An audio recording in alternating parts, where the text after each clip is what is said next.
Hello and welcome back to Matt's RC Models. It's Matt here and I'm going to tell you about how to bind a Flysky Gt3C to the Flysky receiver. Now, quite a few people have asked me this before, oh, how do you bind blah blah blah blah blah. So today I'm going to be using this particular transmitter, which is actually quite a popular transmitter throughout the community, to bind to this receiver. Now, for this, all you will need is as follows. You will need your transmitter. It's a bit blurry, I know. You will need your transmitter, and you will need your bind plug, and the receiver. And that's about it from what you'll need.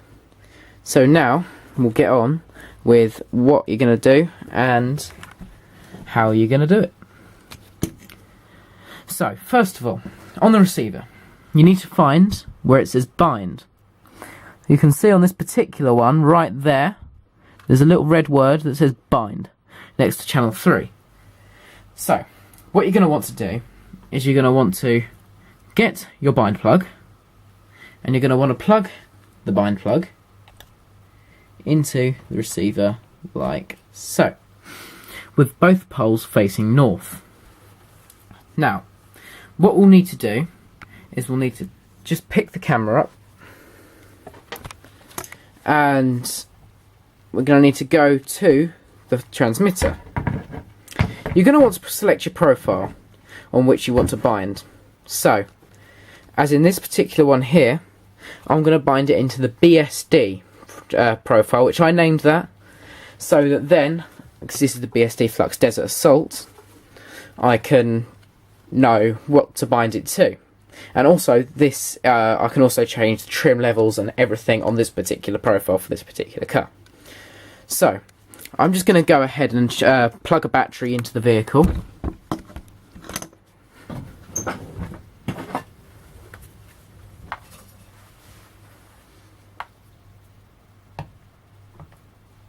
Like so.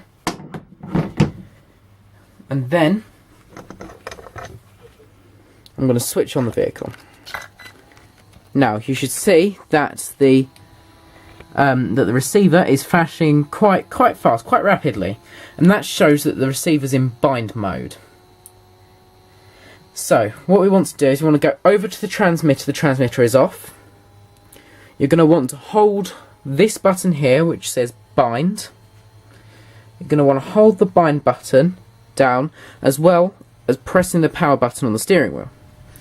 That way, and then you'll see in 2 seconds, as I'm going to put the camera down, you will see on the receiver that, if I can get a good angle, that it will go completely solid. So you can see the receiver there. And now, I'll hold down the bind and I'm going to press now. And you can see that the light has gone solid, showing that it has successfully bound to the Flysky Gt3C. Now, we can put this down and we go through the correct procedure of turning off an RC vehicle, which is as follows. So just switch off the RC vehicle first. That's a very, very good point, just in case failsafe is not on. And then we switch off the transmitter. Now, we switch on the transmitter again, and then we switch on, no we don't, we take out the bind plug. So that then there's nothing in the channel 3 slot whatsoever. So we take that and you just discard it. And then you switch on the car. There we go. Now my servo's making a funny noise as well because it's broken, but as you can see, it does work. And therefore, it is successfully bound to the Flysky Gt3C. I hope you found this vehicle helpful. If you have, hit that like button and press subscribe. Other than that, thank you for watching.